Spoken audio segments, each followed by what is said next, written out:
Bem-vindas e bem-vindos ao nosso espaço semanal dedicado à saúde da grávida e do bebê. O meu nome é Sara Rodi, tenho 4 filhos e estarei aqui semanalmente com convidados, especialistas e muitas histórias para contar. Tenho um bebê e agora? Vamos a isto. Hoje temos um tema muito especial, o tema das carências alimentares, e vamos perceber até que ponto é que os pais estão sensibilizados para esta questão, que tipo de carências é que temos e alguns dados alarmantes que também hoje são sabidos. E, portanto, vamos falar aqui um bocadinho sobre isto. Com quem? Temos connosco, então, a nutricionista Helena Canário, que vai ser a nossa presença habitual aqui neste programa, e temos também a mãe de 2 filhos e também blogger, no blog Marcas Avant-Garde, a Patrícia Ramos Ferreira. Muito bom dia às duas e muito obrigada pela vossa presença. E começamos então, doutora Helena Canário, por saber então quais é que são essas principais carências e que depois, naturalmente, que impacto é que elas têm no bom desenvolvimento do bebê e da criança. Muito bem.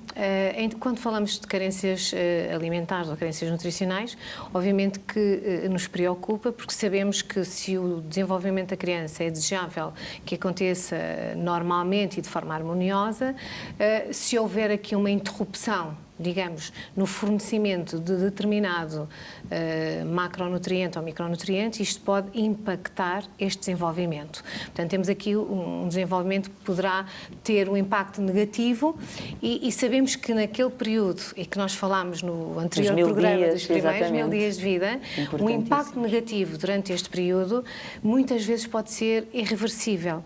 Portanto, principais carências neste período e depois também durante a infância, aprendem-se muitas vezes com carências de ferro. O ferro é muito importante, nós estamos a falar de um primeiro ano em que a criança se desenvolve a um ritmo muito acelerado e, portanto, há aqui todo um crescimento em termos de tecidos e formação de novos tecidos e é fundamental ter ferro.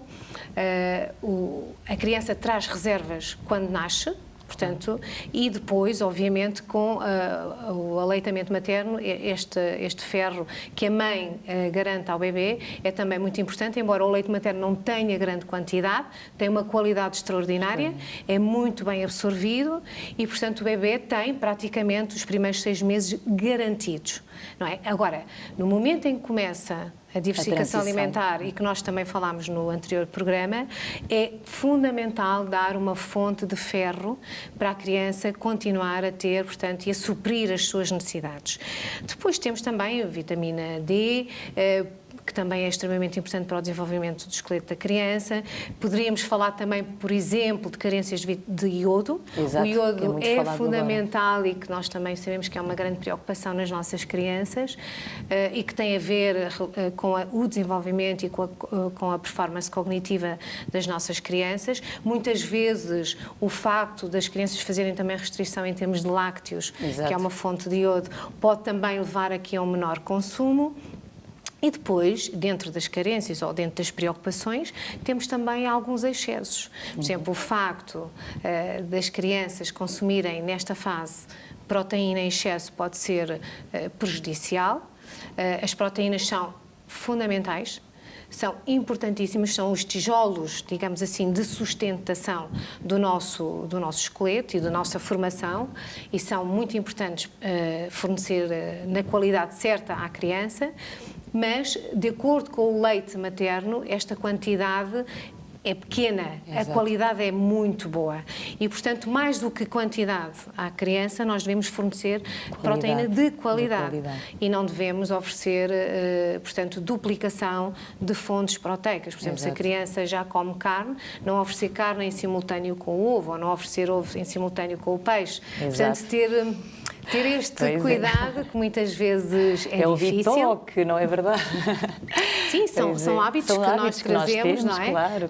Desde sempre, claro. Que também às vezes são salutares, são interessantes e que nós tentamos a nossa mãe vai falar um bocadinho sobre isso também, seguramente, não é? Sim. Mãe de 2 filhos, que ainda não comem bitoque. Mas conte-nos um bocadinho, Patrícia. Eu sei que tem uma filha que come muito mal, não é? É verdade. E esta também é uma das preocupações dos pais. Quando eles comem mal, ainda ficamos muitas vezes mais ansiosos. Será que estamos a dar tudo aquilo que é necessário? Então, fales um bocadinho da sua experiência em relação à alimentação dos seus filhos, Patrícia. Com a Leonor foi mais difícil. A Leonor já tem 4 anos. Ainda hoje é um bocadinho complicado ela comer tudo, sobretudo a sopa. Ela tem alguma resistência à sopa, que para nós é essencial. No entanto, felizmente, no infantário, ela come lindamente, o que me deixa um bocadinho mais tranquila. Mais tranquila. Houve uma fase em que nós insistíamos muito na sopa ao jantar, mais o prato principal, e acabámos por perceber que em certos momentos estávamos a insistir demasiado, quando ela já tinha comido fruta e legumes, se calhar suficientes. Então começámos a deixar de insistir tanto na sopa, que causava um momento muito de stress, sobretudo porque nós temos o Pedro com 2 anos e de repente o Pedro de facto comia bem a sopa, mas depois ela ficava na sopa muito tempo e nós começámos a diminuir um bocadinho, ou seja, há sopa dia sim, dia não. Vamos tentar não causar demasiado stress lá em casa, porque depois acabava por ser contraproducente. Ela passava muito tempo na sopa. Exato. E depois, quando chegava ao prato principal, ela já quase não comia. Porque isso é um dos problemas dos pais. Muitas vezes a hora da refeição, em vez de ser uma fonte, no fundo, um momento de convívio, acaba por ser uma fonte de stress para muitos pais. E quando estamos a falar em pais que não têm tempo, que chegam a casa atrasados, não é?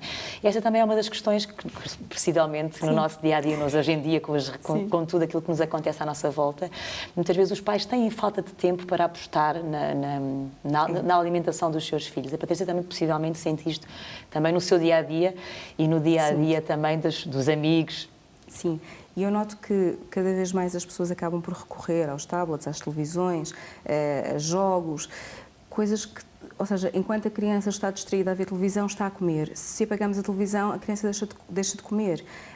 Nós lá em casa tentámos cortar com a televisão quase sempre ao jantar. Estamos os quatro a jantar. Acho também muito importante incutirmos isto, ou seja, nós estamos os 4 e vamos falar sobre o que é que aconteceu durante o dia. Vamos falar sobre os brócolos que são árvores, ou os pratos que de repente ganham uma cara de um palhaço. O pai tem muito jeito nessa parte, então o pai tenta fazer algumas pequenas construções com os legumes. Maravilhoso. De forma a que eles olhem e achem que aquilo é giro. E vamos tentando distrair. Muitas vezes o que acaba por acontecer é que eu sou a última a comer. Porquê? Porque vou tentando gerir. Isso acaba por ser mau, mas dentro do mau... Eu acho que vou chegar à fase rapidamente em que eu vou comer ao mesmo tempo que eles. Lá chegará. Lá chegarei, exatamente. Muito bem, muito bem. Continuamos então aqui com a doutora Helena Canário, que nos vai falar aqui também um bocadinho de... Pronto, falámos aqui de facto como isto interfere no desenvolvimento das nossas crianças. É sempre possível contrariar estas carências através da alimentação, ou portanto temos que recorrer também a outra suplementação? Como é que os pais podem, no fundo, saber?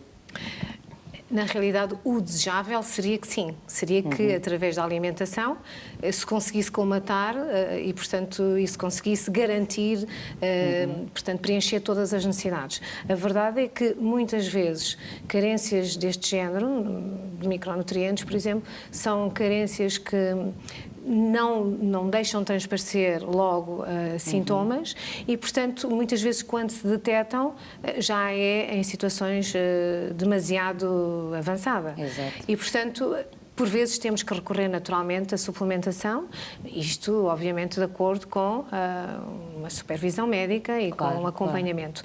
Naturalmente que os pais devem estar atentos se a criança está ao menos interativa, está mais prostrada, se a criança de repente parece ter menos energia, não está com tanta predisposição. Uma coisa é uma criança que normalmente tem dificuldade em comer, outra coisa é uma criança que comia normalmente e que de repente passou a ter um comportamento diferente, não é? Portanto, há pequenos sinais que os pais devem estar atentos, naturalmente, e depois, obviamente, que numa consulta normal com o pediatra ou com o profissional de saúde que segue a criança, poderá ser discutido, partilhado e depois, se houver necessidade, naturalmente submeter a criança a alguns exames para poder detectar com mais pormenor, digamos assim, o estado.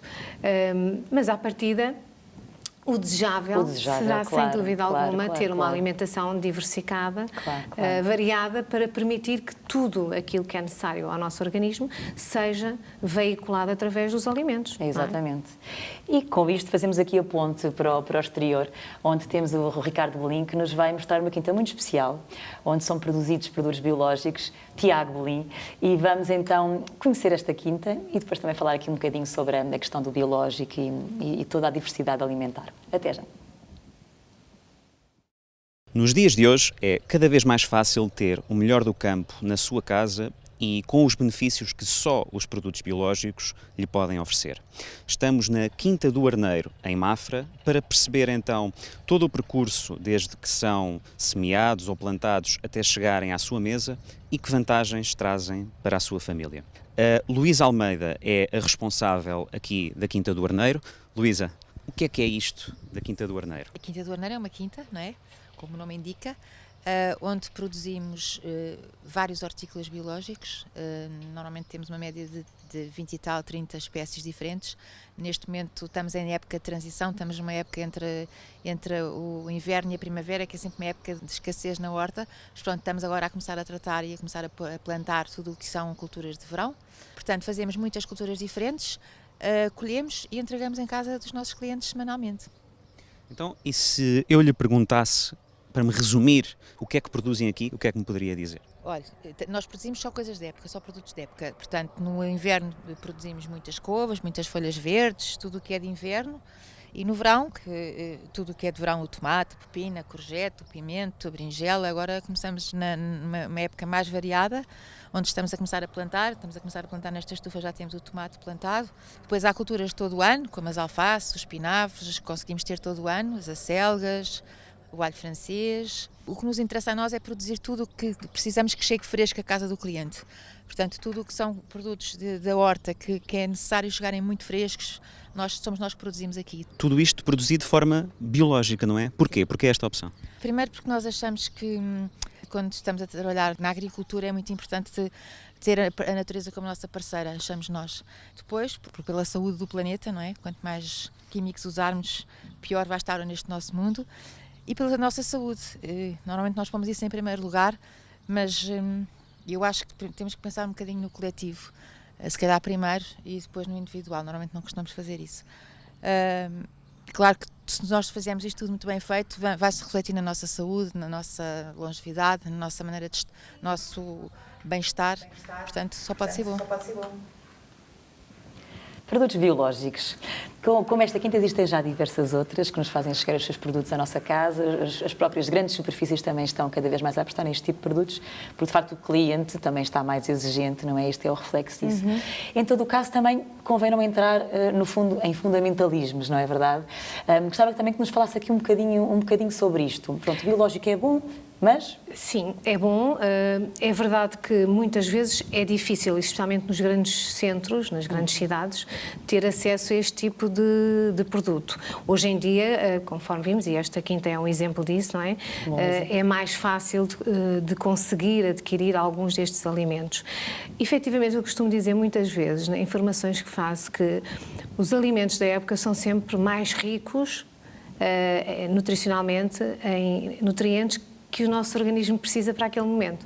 Portanto, como a fruta, por exemplo, a fruta da época é sempre a mais saudável. É verdade que depois, com a evolução, perdemos um bocadinho esta sazonalidade, portanto, já não sabemos muito bem qual é o tempo das peras, das maçãs, porque temos fruta... Já ninguém compra a borda d'água, não é? Exatamente, Nós temos sabíamos fruta essas coisas todo o ano, não é? Diversificada, mas é muito importante. Acima de tudo, e também para que as pessoas não se focalizem muito no biológico, o importante é escolhermos produtos que sejam menos processados, ou seja, recorrermos habitualmente mais a este tipo de produto que nós confeccionamos, de uma forma simples, não é? Que não envolve grande processamento alimentar. E depois tem um aspecto também muito interessante, que é, por exemplo, começámos o nosso programa por falar de carências, e uma das grandes dificuldades que as nossas crianças têm é consumir produtos hortícolas. Exato. E inclusivamente frutas. Portanto, provavelmente esta é uma das áreas em que os pais devem investir e devem apostar. Portanto, sem grandes fundamentalismos de que tem que mesmo comprar o biológico. Portanto, no fundo é selecionar aquilo que é menos processado, que tenha menos adição de químicos, ou de pesticidas, fertilizantes, etc. Tudo isso, portanto, escolhendo o melhor para garantir uma melhor saúde. Patrícia, costuma pensar nestas questões no dia-a-dia e na alimentação dos seus filhos? Penso bastante e cada vez mais. A nível de fruta, felizmente, eles adoram. Ou seja, não é nada complicado lá em casa, é dos momentos mais fáceis até. E mesmo quando nós vamos para algum sítio e não temos tanta facilidade em levar fruta, nós tentamos levar aquelas bolsinhas que têm puré de fruta, de preferência sem açúcares adicionados, ou seja, que seja só mesmo a fruta. E essas polpas eles gostam muito, ou seja, tudo o que é biológico nós tentamos comprar e tentamos também, o meu pai tem uma pequena horta, dedicou-se a cultivar algumas coisas, então sempre que ele nos traz, como é óbvio, nós preferimos, não é? E usamos. Do Alentejo, da família, também de vez em quando, 15 em 15 dias, vêm ovos e vêm também algumas couves e nós vamos tentando ir acompanhando, ou seja, ir fazendo umas sopas, ir fazendo uns legumes, o máximo possível biológico. Como é óbvio, nem sempre é fácil, não é? Mas sempre da época, isso sempre da época. Exato. Normalmente, quando vamos ao supermercado, vamos sempre ver o que é da época, o que é melhor e tentar ajustar. Os legumes é mais difícil. Eu também tenho legumes que me vêm do Alentejo também, tão bom, portanto, tão bom. e recomendo. Eu também. Muito bem. Mas falámos também um bocadinho da sua filha, não é da Leonor, mas o Pedro já come bem, já não causa esse tipo de O Pedro é questões. muito mais fácil, mas depois também tem os momentos dele. Há dias em que é muito mais difícil e que temos que fazer algumas palhaçadas, não é? Ou seja, às vezes faz parte. Fazermos um jogo, darmos uma colher à mana e uma ao mano ao mesmo tempo, tentarmos ali brincar um bocadinho, descomprimir um bocadinho, que é para ele se esquecer que tem que comer a sopa e depois de repente já está a comer a sopa sozinho e tranquilo e às vezes no final do dia nos quer mais sopa. Claro, é bom. É ótimo, é ótimo. Exato. Ele, felizmente, nessa parte tem sido muito mais fácil. E em relação a estas questões, então, voltando ao tema das carências alimentares, os pais estarão suficientemente sensibilizados para estas questões? Mais ou menos. Eu acho que cada vez mais os pais, de facto, procuram informar-se, mas nem sempre têm, se calhar, as respostas mais adequadas. E eu tenho um blog, de facto, e vou notando que é importante as pessoas terem fóruns de mamães onde podem claro. falar, só que depois também às vezes há muito fundamentalismo. Aquela mãe faz aquilo, eu vou fazer igual. Exato. Porque se com ela corre bem, comigo também vai correr. E muitas vezes nós temos que pensar que os nossos filhos são diferentes, nós somos diferentes, as nossas rotinas são diferentes. Por isso eu acho que é muito importante ver caso a caso, retirar o bom, mas não sermos demasiado influenciados. Isso acontece muitas vezes também na questão da nutrição, com os suplementos, Sim, se aquela sim, mãe sim. come, Sim, dá ao sim. seu filho aquele Eu vou tipo de fazer igual. suplementação, não é? Absolutamente. Aliás, as redes sociais nesse aspecto muitas vezes são muito nocivas, portanto, porque acaba por haver muita informação que não é filtrada, que não é fidedigna e, portanto, como disse a Patrícia e muito bem, portanto, aquilo que é verdade para o meu bebê pode não ser para o bebê da outra pessoa e vice-versa e, portanto, é preciso filtrar, também ter capacidade e consultar, de facto, o profissional de saúde, que é a pessoa que sabe realmente e que pode orientar e que pode ajudar a tomar as melhores decisões e a fazer as melhores escolhas. Penso que isso é Exatamente, fundamental. e confiar, não é? Porque Sim, muitas vezes o que acima acontece de também tudo. com os pais é que há agora uma relação às vezes de desconfiança, Sim. não é? Porque leram aqui e ali, Sim, sim. não é? Isso é uma questão que funciona muito bem. E nos blogs, vocês sentem, os nutricionistas sentem, não é? Que as redes sociais, os pais lidam com as redes sociais assim de uma maneira agora, todos vamos pesquisar, não é? E todos sabemos, mas de facto é importante que eles saibam filtrar, não é? A informação. Sim, sem dúvida. E eu considero que sim, que há muita informação, há muita desinformação. Exato. Obviamente que há artigos muito interessantes e há artigos de opinião muito bem escritos, muito bem feitos, mas de facto também há uma desinformação muito grande e é preciso ter imenso cuidado. E, portanto, quando nós falamos, por exemplo, nesta temática, que agora é um bocadinho até moda, como tudo o que é livre de glúten, portanto, os isentos de glúten, Exato, exatamente. os isentos de lactose, portanto, de repente todas as crianças e todos os adultos passaram Exato. a ser intolerantes. Muitas vezes não temos aqui grandes fundamentos científicos, não é? Temos, de facto, muitas vezes uma tendência crescente e uma moda, e é preciso ter cuidado, porque, de facto, o nosso organismo está preparado para assimilar o glúten, por exemplo, que é uma proteína, e, portanto, não há motivo nenhum para restringir ou para retirar da nossa alimentação sem que haja, de facto, uma desconfiança ou um diagnóstico médico Claro. sobre isso. Claro, e é Portanto, importante abafar esse alarmismo, não é, sim, social? Sim, que é bom é realmente causado. Muito ter bem. aqui algum bom senso, alguma algum critério também e, portanto, não irmos atrás de tudo o que é tendências, tudo o que é novidade. Voltamos agora à nossa quinta, onde está novamente o Tiago Belim e que nos vai mostrar um bocadinho mais de como é que esta quinta funciona e como é que faz chegar os produtos então à casa dos seus clientes. Estamos de volta à Quinta do Arneiro e estamos agora num outro espaço desta quinta, que é o armazém. Luísa, o que é que está a acontecer aqui? O que é que estas pessoas estão aqui a fazer neste momento? As pessoas aqui estamos a embalar, a fazer os nossos cabazes. Estão a embalar, cada pessoa tem a sua tarefa e estamos a fazer os cabazes. Nesta linha aqui entra um cabaz vazio e ali sai o cabaz cheio. Vamos pondo os produtos por ordem, os mais pesados por baixo, os mais leves por cima. Vou-lhe mostrar aqui um cabaz personalizado. Estes são cabazes, este cabaz é um cabaz tipo, portanto é o cabaz tipo desta semana. Temos as acelgas, tem um alface, tem nabo com rama, pode-se aproveitar as nabiças, claro, todas as ramas devem aproveitar. Temos batata doce, pera, kiwi, cenoura e por aí. Tudo feito aqui? Não, tudo feito aqui não. Aqui da quinta são as acelgas, a alface e o nabo. Neste cabaz é o que é produzido por nós, são estes 3 ingredientes. O que não é, é de sítios que vocês próprios também conhecem e têm confiança então, não é? Claro, são produtos todos certificados, biológicos, tem que haver certificado, e maioritariamente produtores que nós conhecemos, sim.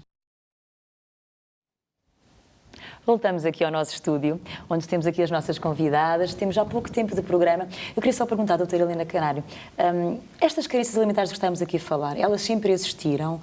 Portanto, é alguma coisa que nós agora só temos mais consciência ou, de facto, regredimos a esse nível, de fruto também da nossa vida moderna? Claro que as carências alimentares, sim, são coisas que acontecem e têm sempre acontecido ao longo das décadas e ao longo do tempo. Naturalmente, se calhar havia mais carências de outra natureza, até porque nós não nos podemos esquecer que estivemos aqui há 50 anos atrás, a grande preocupação era efetivamente a malnutrição. Portanto, havia muito déficit, digamos, havia também muita fome e, portanto, havia muita carência e doenças muito marcantes, que obviamente com o passar do tempo, também com a evolução da medicina, com o desenvolvimento da nutrição, com o acompanhamento, as pessoas hoje em dia fazem, portanto, um seguimento, a criança nasce, durante a gravidez tem o obstetra, durante toda a sua infância tem o pediatra ou o profissional de saúde que acompanha a criança, portanto, há aqui, portanto, uma maior consciência, um maior conhecimento, mas também é natural que muitas vezes, sem querer, com todas estas novas tendências, que eventualmente possam aparecer também aqui algumas carências, se calhar um bocadinho mais camufladas, mais difíceis de detectar do que outras que são muito mais marcantes e que fisicamente, portanto, são mais visíveis. Exatamente. Não é? Portanto, Patrícia, agora o blog vai ter que nascer aqui algum post sobre este tema, não é? Vai nascer certamente. Até se calhar aqui em parceria com a doutora. Muito bem, já nasceu aqui qualquer coisa. Muito bem, muito obrigada às duas. E voltaremos então nós para a semana com outro tema, com outros convidados e muitas histórias para contar aqui no S+. Muito obrigada.